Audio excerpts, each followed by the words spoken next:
Okay, price God. எல்லாருக்கும் இன்னைக்கு voice கேக்குதா? நான் பேசுற வாய்ஸ் கேக்குதா? கேக்குது கேக்குது. சிஸ்டர்.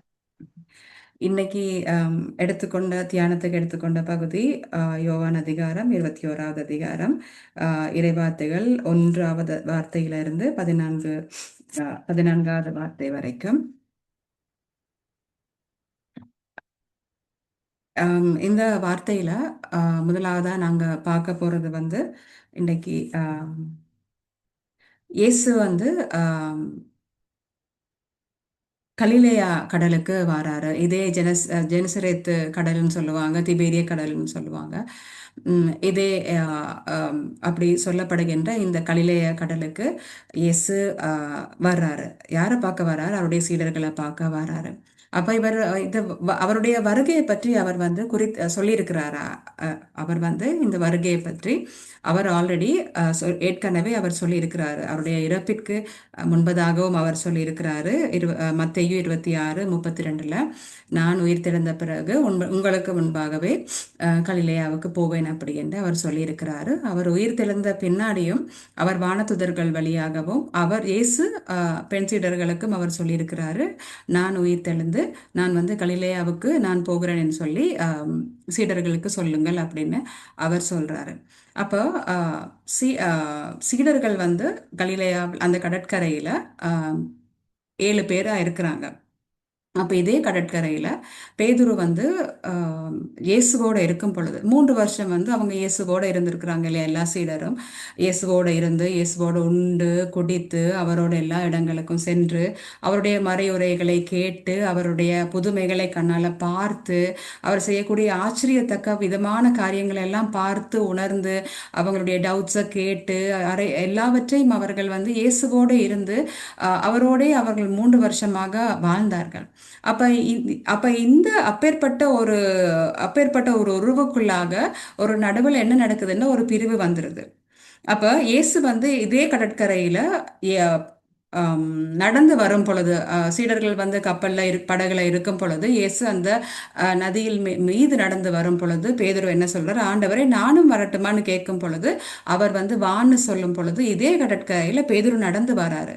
அவர் எப்படி நடந்து வராருன்னா இயேசுவை பார்த்து அவர் நடந்து வராரு. அவருடைய பார்வை அகலும் பொழுது அவர் கீழே விழுறாரு. திரும்பவும் இயேசு அவருக்கு உதவி செய்யறாரு. அப்ப அந்த விதமான சந்தர்ப்பங்கள் எல்லாமே நிகழ்ச்சிகள் எல்லாம் நடக்கப்பட்ட அந்த இடத்துல இயேசு மீண்டும் அந்த சீடர்களை அவர் சந்திக்க வராரு. அப்போ இதுல இதற்கு முன்னாடி நடந்தது என்னன்னா, எங்க எல்லாருக்குமே தெரியும். இறுதி ராப்போசனத்திட போது இயேசு கேட்கிறாரு. சீடர்கள் எல்லாமே அப்ப இருக்கிறாங்க, யூதாசும் கூட இருக்கிறாரு, 12 பேரும் கூட இருக்கிறாங்க. அப்ப இயேசு சொல்றாரு, இன்றிரவு நீங்கள் அனைவரும் என்னை விட்டு ஓடி போவீர்கள் அப்படின்னு சொல்லும் பொழுது அப்ப இந்த பேதுரு என்ன சொல்றாரு? எல்லோரும் ஓடி போனாலும் ஆண்டவரே, நான் மட்டும் போக மாட்டேன் அப்படின்னு சொல்றாரு. உங்களை விட்டு நான் போக மாட்டேன், உங்க கூடயே நான் இருப்பேன் அப்படின்னு ஒரு உணர்ச்சி வசப்பட்டு அவர் சொல்றாரு. அவர்கிட்ட அன்பு இருந்துதான் இருந்தது, ஆனா அவர் உணர்ச்சி வசப்படுறாரா? எதுக்காக உணர்ச்சி வசப்படுறாரு? அந்த அன்பின் நிமித்தமாக அவர் உணர்ச்சி வசப்பட்டு அவர் அப்படி சொல்றாரு. ஆனா இயேசு என்ன சொல்றாருன்னா, இன்றிரவு சேவல்கோ முன்பாக நீ என்னை 3 முறை மறுதளிப்பாய். மறுதளிப்பாய் என்ற என்னது? நீ என்னை நிராகரிப்பாய், என்னை குறித்த எல்லா காரியங்களுக்கும் நீ என்னோடு உடன் இல்லை அப்படின்ற ஒரு ரிஜெக்ஷன், என்னை ரிஜெக்ட் பண்ணுவாய். அதுதான் அவர் அங்க சொல்றாரு. அப்ப பேதுரு என்ன சொல்றாரு? உம்மோடு சேர்ந்து நான் இறக்க வேண்டி வந்தாலும் கூட நான் ஒரு பொழுதும் உண்மை விட்டு கொடுக்க மாட்டேன், யார்கிட்டே நான் உண்மை விட்டு கொடுக்க மாட்டேன் அப்படின்னு பேதுரு சொல்றாரு. அப்ப அன்று இரவு இயேசு என்ன பண்றாரு? அந்த 12 பேட கால்களையும் கழுவுறாரு இல்லையா? கால்களை கழுவி அவர்களோடு ஒன்றாக அப்பத்தை பிட்டு அவர்களோடு அந்த அந்த இரவை அவர் செலவழிக்கிறார். அந்த இரவுல தான் எங்களுக்கு குருத்துவம் ஸ்தாபிக்கப்படுது இல்லையா? அப்ப இந்த இயேசு இப்ப என்ன செய்யறாரு? பிடிக்கப்படுறாரு. ஜெஸ்தமணி தோட்டத்தில் அவர் பிடிக்கப்படும் பொழுது அப்ப இயேசு அந்த மால்கு அந்த சேவகருடைய காதை வெட்டும் பொழுது, பேதுரு வெட்டும் பொழுது இயேசு அந்த காதை மொட்டி அவர் குணப்படுத்துகிறாரு. அதுக்கப்புறம் பேதுரு என்ன நடக்குது? எல்லா சீடர்கள் அவர் பிடிக்கப்பட்டு சேவர்களால் பிடிக்கப்பட்டு அவர் இழுத்து செல்லப்படும் பொழுது எல்லா சீடர்களும் சிதறி போறாங்க, யாருமே இல்ல இல்லையா? அவரோடு கூட போறதுக்கு யாருமே இல்ல, அவர் தனிமைப்படுத்தப்படுகிறாரு. அப்போ இயேசு சொன்னது நடந்ததா? பேதுருவுடைய வாழ்க்கையில இயேசு சொன்னார் இல்லையா, நீ என்னை 3 முறை மறுதலிப்பாய். சொன்னது நடந்ததா? நடந்தது. எல்லாரும் சிதறி ஓடி போனாங்களா? ஓடி போனாங்க. அப்போ இப்பேற்பட்ட மூன்றாவது இப்ப எங்களுடைய லைஃப்ல என்னுடைய பையன் இருக்கிறான்னு சொல்லுங்களேன், அவனுக்கு 3 டெஸ்ட் இருக்குது ஒரு வருஷத்துக்கு. First term, second term, 3 டேர்ம்லயும் 3 test இருக்குது. 3 டெஸ்ட் இருந்த அது மூணையும் பாஸ் பண்ணா தான் அவனுக்கு வந்து நெக்ஸ்ட் இயருக்கு பெரிய கிரேடுக்கு போகலாம். அப்போ ஃபர்ஸ்ட் டேர்ம்ல வந்து அவன் ரிப்போர்ட் கார்டு எனக்கு கொண்டு வந்து காட்டும் பொழுது எல்லா பாடத்துலையும் ஃபெயில் ஆயிட்டான். அப்போ நான் என்ன சொல்றேன்னா, பரவாயில்ல, இப்போ இதை விட்டுரு, இது வந்து இருக்கட்டும், இப்படியே இருக்கட்டும், நீ நல்லா படிச்சு நெக்ஸ்ட் டேர்ம்ல வந்து நீ வந்து அதிகமான மார்க் எடு அப்படின்னு சொல்றேன். அப்போ நெக்ஸ்ட் டேர்ம் என்னுடைய பையன் என்ன பண்றான், திரும்பவும் அதே மாதிரி எல்லா பாடத்திலையும் ஃபெயில் ஆயிட்டு வரான். அப்போ நான் என்ன சொல்றேன், பரவாயில்ல, இன்னும் ஒரே ஒரு ஆப்ஷன் இருக்குது, ஒரே ஒரு சந்தர்ப்பம் இருக்கு, அந்த டைம்ல நீ வந்து நல்லா பாஸ் பண்ணி நெக்ஸ்ட் லெவலுக்கு போகலாம் அப்படின்னு சொல்றேன். அப்போ அந்த டைம்ல வந்து அவன் ஃபெயில் ஆகுறான். அப்போ ஃபெயில் ஆகும் போது அந்த தோல்வியினுடைய தாக்கம் வந்து அதிகமா இருக்கும் இல்லையா. முதன்முறையா இருக்கும் பொழுது ஓகே பரவாயில்ல, இன்னும் 2 எக்ஸாம் இருக்குது, ரெண்டாவது எக்ஸாம் பண்ண பொழுது பரவாயில்ல, இன்னும் ஒரே ஒரு எக்ஸாம் இருக்குன்னு சொல்லலாம், கடைசியும் இருக்கும் பொழுது அந்த தோல்வியினுடைய தாக்கம் அதிகமா இருக்கும். அதே மாதிரி தான் பேதுரு முதல் முறை மறுதளிக்கும் பொழுது அந்த தாக்கம் வேற விதமாக இருக்கும். ரெண்டாவது முறை மறுதளிக்கும் பொழுது அதனுடைய தாக்கம் இன்னும் அதிகமாக இருக்கும். மூன்றாவது முறை அந்த அந்த இயேசுவை மறுதளிக்கும் பொழுது, இயேசு அந்த பார்வையை பார்க்கும் பொழுது அந்த தாக்கம் எப்படி இருக்கும், அந்த வார்த்தை எப்படி இருக்குன்னா, அவர் மனம் குமரி அழுதாருன்னு இருக்குது. அப்ப அந்த தாக்கம் ஒவ்வொரு முறை மறுதளிக்கும் பொழுது அவருக்குள்ளால எப்படி ஒரு தாக்கம் அவர் இருந்திருக்கும். அப்ப மூன்றாவது முறை மறுதளிக்கும் பொழுது இயேசு அவருடைய கண்களை அவர் பார்க்கும் பொழுது, சந்திக்கும் பொழுது அவர் மனம் வெதும்பி அழுதாருன்ற அந்த வார்த்தை இருக்கு. அப்போ இப்பேற்பட்ட இயேசுடைய மனநிலையோடு இருக்கும் பொழுது இயேசு வந்து அவர்களை சந்திக்க அங்க வாராரு இல்லையா. அப்ப எப்பேற்பட்ட ஒரு ஒரு இதே நேரம் நான் இப்படி யோசிச்சேன், இதே நேரம் இயேசு இயேசு இல்லாம பேதுருவனுடைய மனைவி அந்த இடத்துல இருந்தா, மனைவி சேவகர்களால பிடிக்கப்பட்டு அப்படி போயிட்டு தீர்வைக்கு அவங்க மனைவி நின்றுதாங்களா இருந்தா பேதுரு வந்து மறுதளித்திருப்பாரா அப்படின்னு. இப்ப இது வந்து உன்னுடைய மனைவி தானேன்னு கேட்டிருந்தா பேதுரு எஸ் சொல்லியிருப்பாரா, நோ சொல்லியிருப்பாரா? எஸ் தான் சொல்லியிருப்பாரு, இது என்னுடைய மனைவி என்று சொல்லியிருப்பாரு இல்லையா. அப்ப அவர் ஒருவேளை சொல்லியிருக்க கூட அவங்கள விட்டுருங்க, என்ன நீங்க கைது பண்ணுங்கன்னு கூட அவர் சொல்லியிருக்க கூடும் இல்லையா. மனைவியா இருக்கிற காரணத்தினால் நீங்க அவங்கள விட்டுருங்க, அந்த பலியை நான் ஏற்றுக்கொள்ளுகிறேன். பெண்ணா இருக்கிற நாளையா இருக்கலாம், இல்லாட்டி அன்பின் மிகுதியாக இருக்கலாம். அப்ப அது இயேசுவா இருக்கும் பொழுது அவர் மறுதளிக்கிறார். அப்ப அந்த அன்பு வேறுபடுது. பேதுருவுக்கும் இயேசுவுக்கும் இருக்கக்கூடிய அன்பும் அந்த நேரத்துல இயேசுவுக்கு பேதுருவுக்கும் மனைவிக்கும் அவருடைய அவருடைய அன்பான யாராவது இருந்தால், ஒரு மகனாக இருக்கட்டும், மனைவியாக இருக்கட்டும், அப்படி இருக்கும் பொழுது அவருடைய அன்பு வந்து வேறுபடுது இல்லையா. அந்த அன்பின் மாற்றம் இருக்கு. அவர் உணர்ச்சி வசப்பட்டு அவர் சொல்லியிருக்கலாம், ஆண்டவரே யார் ஓடி போனாலும் நான் உன் கூட இறக்கவும் நான் தயாரா இருக்கிறேன் அப்படின்னு அவர் உணர்ச்சி வசப்பட்டு சொல்லியிருக்கலாம், அன்பின் நிமித்தமாக சொல்லியிருக்கலாம். ஆனா அந்த அந்த அன்பு வேறுபடுது இல்லையா. அப்போ சில நேரத்துல வந்து எங்களுடைய லைஃப்பும் அதே மாதிரி தான். இயேசுவுக்கு பேதுருவுக்கு இயேசு மேல அன்பு இருக்குது, ஆனாலும் அவரால் அந்த அன்பினுடைய பலனை அவருக்கு கொடுக்க முடியாம போயிட்டு, அவருக்கு இயேசுவுக்காக அங்க நிற்க முடியாம போயிட்டு. அப்ப சில நேரத்துல எங்களுடைய லைஃப்பும் அதே மாதிரிதான். விதைப்பவன் உவமையில மூன்றாவது வகையான நிலத்தை போல பயத்தினால பேதுரு வந்து எதற்காக மறுதளித்தார்? பயத்தின் காரணமாக, அச்சத்தின் காரணமாக. பின்னால் என்ன நடக்கும், எனக்கு நானும் இயேசுவை போல இழுத்து செல்லப்படுவேனா, இயேசுவை போல கஷ்டங்களை அனுபவிக்க வேண்டும், அந்த சூழ்நிலை. என்னன்னா அவர் பார்த்த இயேசு வந்து அற்புதங்கள் செய்த இயேசு, அவர் பார்த்த இயேசு அதிசயங்கள் செய்த இயேசு, வார்த்தையினால மற்றவர்களை வந்து குணப்படுத்திய இயேசு. ஆனா அவர் இப்ப பிடிப்பட்டு சிறையிடப்பட்டு அவர் ஒரு ஒரு கையால ஒரு என்ன சொல்றது தமிழ்ல, ஒரு ஹெல்ப்லெஸ்ஸா அவர் வந்து ஒரு நிலைமையில இருக்கும் பொழுது பேதுரு என்ன நினைக்கிறாரு, இந்த இயேசுவால் எனக்கு உதவி செய்ய முடியாது. அப்ப அவர் என்ன செய்யறார், அந்த சூழ்நிலைகள்னால அந்த பேதுருடைய நம்பிக்கை ஒரு தடைப்படுது. நம்பிக்கைக்கு பதிலாக அவருக்கு பயம் அவரை பிடித்துக் கொள்ளுது. அப்ப சில நேரத்துல எங்களுக்கும் சந்தர்ப்ப சூழ்நிலைகள் மாதிரி எங்களுக்கும் அன்பு இருக்கு, இயேசுவின் மேல் அன்பு எங்களுக்கும் இருக்கு, நாங்களும் இயேசுவுக்காக எல்லாமே செய்ய நாங்க ஆசைப்படுறோம். ஆனா சில காரியங்களினால, இந்த விதைப்பவன் உவமையில வரக்கூடிய இந்த மூன்றாவது வகையான நிலத்தை போல உலக காரியங்களினால, பயமாக இருக்கட்டும், எங்களுடைய எதிர்காலத்தை குறித்த ஒரு அச்சமாக இருக்கட்டும், உடல்நல குறைவாக இருக்கட்டும், எதுவாக இருந்தாலும் நாங்க என்ன செய்யறோம், அந்த விதமான அந்த ஒரு ஒரு ஒரு ஒரு கண்ட்ரோலான ஒரு ஒரு ஒரு ஒரு ஒரு மென்டாலிட்டிக்கு வந்துடும். இதுதான் என்னுடைய லெவல், இதுக்கு மேல என்னால போக முடியாது, இதுக்கு மேல எனக்கு போகக்கூடிய வாய்ப்பு இல்லை, எனக்கு வந்து ஆண்டவரை பற்றி சொல்லக்கூடவோ இல்லாட்டி ஆண்டவர் இன்னும் அதிகமாக, இதுதான் என்னோட ஒரு ப்ரேயர் மீட்டிங் அட்டென்ட் பண்றேன்னா, நான் ஒரு பர்சனல் ப்ரேயர் பண்றேன்னா அதுதான் என்னுடைய லெவல், அதுக்கு மேலால என்னால போக முடியாது அப்படின்ற ஒரு வரையறைக்குள்ளாக நாங்க வந்து எங்களை அடக்கி கொள்ளுகிறோம். அப்போ ஒருத்தங்களுக்கு ஒரு கவலை வரும் பொழுது அது வந்து எதுக்காக கவலை வருது? ஆண்டவரால் இந்த பிரச்சனைய நிறைவு செய்ய முடியாது, ஆண்டவரால் இந்த பிரச்சனையை வந்து அவருக்கு இந்த நேரத்தில் உதவி செய்ய முடியாது, அப்படிப்பட்ட ஒரு மென்டாலிட்டி எனக்கு வரும் பொழுது எனக்கு வந்து பயமும் கவலையும் வரும்.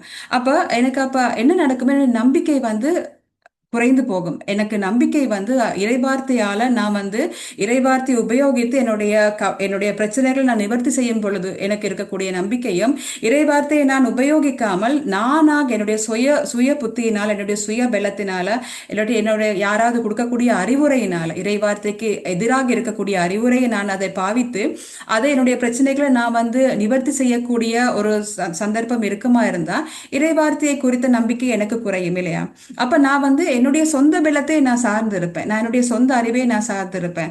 அப்போ எனக்கு என்ன நடக்குண்டா, யார்கிட்டையும் எல்லாமே போய் நான் அட்வைஸ் கேட்கக்கூடிய சூழ்நிலை இருந்தாலும் இறைவார்த்தையை நம்பக்கூடிய சந்தர்ப்பங்கள் வந்து எனக்கு குறைவா இருக்கும். அப்ப எனக்கு என்ன நடக்கும்னா, எனக்கு தொடர்ந்து தோல்விகளா தான் இருக்கும். அப்ப எனக்கு டிப்ரெஷனாக இருக்கட்டும், மன வருத்தமாக இருக்கட்டும், ஒரு ஒரு நிம்மதி இல்லாத நிலைமைகளாக இருக்கட்டும், எல்லாமே என்ன சூழ்ந்து வரும். அப்ப இயேசு வந்து இவர்களை இந்த மாதிரியான ஒரு சூழ்நிலையில தான் சந்திக்கிறாரு. சந்தித்து அவர் என்ன சொல்றாருன்னா, அவங்க சீடர்கள் ராவ் முழுவதுமே அவங்க ஒரு ப்ரொஃபஷனல் ஃபிஷர்மேன் இல்லையா? அவங்க காலங்காலமா செய்து வரக்கூடிய அவங்களுடைய தொழில அவர் என்ன சொல்றாரு, பிள்ளைகளே மீன் ஏதும் அகப்பட்டுச்சுன்னு கேட்கிறாரு. அப்ப அவங்க இல்லையேன்னு சொல்றாரு. அப்ப அவர் என்ன சொல்றாரு, வலப்பக்கமா போடுங்கன்னு சொல்றாரு. அவங்க இடப்பக்கமா போட்டா என்ன, வலப்பக்கமா போட்ட அவங்களுக்கு அந்த அளவு ஒரு ஒரு ஆதங்கம். நைட் ஃபுல்லாவே அவங்களுக்கு மீன் கிடைக்கல. அவங்க ஒரு ஒரு அவங்க இருக்கக்கூடிய சூழ்நிலைகளும் பீட்டர் பேதுருவாக இருக்கட்டும், அவங்க எல்லாமே ஒரு மனக்கலக்கத்துக்குள்ள இருக்கிறாங்க. அப்போ அப்படி இருக்கக்கூடிய ஒரு சூழ்நிலையில அவங்களுக்கு மீன் ஒன்றும் பிடிபடாம இருக்கும் பொழுது இயேசு சொல்லும் பொழுது அவங்க என்ன செய்யறாங்க, யார் சொல்றதுன்னு கேட்காம அவங்க வலையை வீசுறாங்க. அப்ப வலையை வீசி அவங்களுக்கு அந்த மீன்கள் முழு வலை நிறைய மீன்கள் ஆகப்பட்டதுன்னு இருக்குது. அப்போ அவருக்கு யாருக்கு தெரியுது, ஜானுக்கு தெரியுது, யோவானுக்கு தெரியுது வந்திருக்கிறது இயேசுதான் அப்படின்னு சொல்லி. அப்ப எப்படிப்பட்ட ஒரு மனுஷனால இப்படியான துரோகம் செய்த மனிதர்களை எல்லாம் ஏற்றுக்கொள்ள முடியும் இல்லையா? அப்ப இயேசு வந்து சீடர்கள் மேல வைத்திருந்த அன்புக்கும் சீடர்கள் இயேசுவின் மேல வைத்திருந்த அன்புக்கும் ஒரு வித்தியாசம் இருக்கு இல்லையா? சீடர்கள் வந்து அவருக்கு அவருக்கு துரோகம் செய்து இயேசு சீடர்கள் அவருக்கு துரோகம் செய்திருந்தாலும் கூட, அவரை கைவிட்டிருந்தாலும் கூட, மறுதளித்தாலும் கூட, அவரை எனக்கு இவரை தெரியவே தெரியாதுன்னு சொல்லியிருந்தாலும் கூட, இயேசு சீடர்கள் மேல் வைத்திருந்த அன்பு வந்து அளவற்ற அன்பு, அகாப்பை அன்பு. எல்லா விதமான எந்த விதமான எதிர்பார்ப்பும் இல்லாமல் அவர் வந்து அவர்களுக்கு உதவி செய்து அவர்களுக்கு மீனை அவர்கள் அவர்கள் கரையில வந்து அந்த மீனை சுட்டு அவர்கள் கொண்டு வந்திருந்த மீனிலும் சிறிது தாருங்கள் அப்படின்னு சொல்லி அவங்க கொண்டு வந்திருந்த மீனையும் எடுத்து அதையும் அவர்களுடைய பங்கையும் அதில் சேர்த்து இயேசு வந்து அவர்களுக்கு உணவு பரிமாறுறாரு. ஆனா ஒரு வார்த்தை கூட பேதுருவிடம் நீ ஏன் எனக்கு இப்படி செய்தாருன்னு கேட்கவே இல்லை. தோமையாரிடம் நீ ஏன் என்னை விசுவாசிக்கிறா இல்லையா அப்படின்னு கேட்கிறாரு இல்லை. அந்த சீடர்களிடம் அவர் ஒரு நாளும் கேட்கல, நீங்களாம் ஏன் என்னை விட்டு போனீங்கன்னு அவர் கேட்கவே இல்லை. ஏனென்றால் அது எல்லாவற்றையும் ஏற்றுக்கொள்ளக்கூடிய அன்பு. ஏனென்றால் அன்புல வந்து அச்சத்துக்கு இடமில்லாத அன்பு. அப்ப பேதுரு கொண்டிருந்த அன்பு பயம் கலந்த அன்பு. ஆனா இயேசு கொடுக்கிற அன்பு வந்து நிறைவான அன்பு. அப்ப இதே பேதுரு வந்து இயேசுவுக்காக இறக்கவும் துணியக்கூடிய அளவுக்கு அவருடைய அன்பு மாறியது. இயேசு அவர்களை அவர்களுடைய பலவீனத்தோடு இயேசு அவர்களை எவ்வாறு ஏற்றுக்கொண்டாரோ அதே மாதிரி இயேசு நாங்களும் மற்றவர்களை அவர்களுடைய பலவீனத்தோடு ஏற்றுக்கொள்ள வேணும்னு அவர் வந்து விரும்புகிறார். ஏனென்றால் நம்பிக்கை இறை நாங்கள் கேட்க கேட்கத்தான் நம்பிக்கை உண்டாகும் அப்படின்னு வார்த்தை இருக்கு இல்லையா? ரோமர் வந்து 10:10 இறைவார்த்தையை நான் என்ன செய்ய வேணும்னு அந்த காலத்துல அந்த டைம்ல இயேசு உயிர்த்தெழ இல்லை. அதனால பாவத்தின் அதிகாரம் வந்து சாத்தான் கையில இருந்தது. ஆனா இயேசு உயிர் தெழுந்ததுக்கு பிறகு அந்த அதிகாரம் வந்து இயேசு எடுத்துட்டாரு. அந்த அதிகாரத்தை எங்களுக்கும் கொடுத்திருக்கிறாரு. அப்ப எங்களுக்கு இப்ப என்ன அதிகாரம் இருக்குன்னா, பாவத்தை வந்து வெற்றி கொள்ளக்கூடிய அதிகாரம் எங்களுக்கு இருக்கு. இது பாவம்னு அறிந்து அந்த பாவத்தை விட்டு தூர விலகி போகக்கூடிய அதிகாரத்தை இயேசு எங்களுக்கு கொடுத்திருக்கிறாரு. அப்ப பேதுருக்கு அந்த அதிகாரம் இருக்கே இல்லை. அவர் இயேசுவை பார்த்துதான் அவர் எல்லாமே கற்றுக்கொண்டார். ஆனா இயேசு உயிர் தெழுந்த பிறகு அந்த சாத்தானுடைய கையில இருக்கிற அதிகாரத்தை எடுத்து எங்களோட கையில கொடுத்திருக்கிறாரு. அப்ப எனக்கும் உங்களுக்கும் அந்த அதிகாரம் இருக்கு. பாவத்தை விட்டு விலகி நாங்க வந்து ஆண்டவருடைய வார்த்தையை அறிக்கையிட்டு நாங்க இந்த பயம் போன்ற என்ன சொல்றது டிஸ்ட்ரக்டிவான காரியங்களிலிருந்து எங்களை சாவுக்கு அழைத்து செல்லக்கூடிய காரியங்களிலிருந்து நாங்க விலகி ஆண்டவருடைய அன்புக்குள்ள இன்னும் அதிகமாக நாங்க போகக்கூடிய ஒரு ஒரு பிளெஸ்ஸிங்கை ஆண்டவர் எங்களை கொடுத்திருக்கிறார். இன்னைக்கு நாங்க இங்க டிவைன் மர்சி ஃபீஸ்ட் செலிப்ரேட் பண்றோம். அப்ப அது கூட டிவைன் மர்சி வந்து எல்லாவற்றையும் ஏற்றுக்கொள்ளக்கூடிய அன்பு, எனது கிருபை உனக்கு போதும் என்று இயேசு சொல்றாரு இல்லையா? அப்ப அவருடைய கிருபை மட்டுமே எங்களுக்கு போதும். இன்னைக்கு நான் உங்க கூட ஷேர் பண்ண விரும்புறது அதுதான். நாங்க வந்து மற்றவர்களை இயேசு எவ்வாறு சீடர்களை அவர்களுடைய பலவீனங்களோடு ஏற்றுக்கொண்டாரோ, அவர்களை உலகம் முழுதும் சென்று அவர்கள் வந்து நானும் நீங்களும் இப்ப வந்து கத்தோலிக்கரா இருக்க காரணம் அந்த ஒரு சீடர் தான் இல்லையா? அந்த ஒரு சீடர் வந்து எங்களுக்கு வந்து இறைவனை பற்றி சொல்லிக் கொடுக்கும் பொழுதுதான் நாங்க வந்து ஆண்டவரை பற்றி அறிந்து கொண்டிருக்கிறோம். அதே மாதிரி நாங்களும் மற்றவர்களை அவர்கள் அவர்கள் அவர்கள் எப்படி இருக்கிறாங்களோ அதே மாதிரி நாங்க ஏற்றுக்கொண்டு அவர்களை அன்பு செய்யும் பொழுதுதான் இயேசு வந்து சீடர்கள் மேல் வைத்திருந்த அன்பு வந்து எங்களுக்குள்ளாகவும் அது வந்து செயல்படும். இன்னைக்கு நான் அதுதான் உங்க கூட ஷேர் பண்ண விரும்புகிறேன். Praise God. Praise God. Thank you, sister. Praise God. Praise the Lord, sister. யாருக்காச்சும் டவுட் இருந்துச்சுன்னா சிஸ்டர் கேளுங்க, சிஸ்டர் கிளியர் பண்ணுவாங்க. 1 minute. Clear sister, recording stop பண்ணிடுங்க.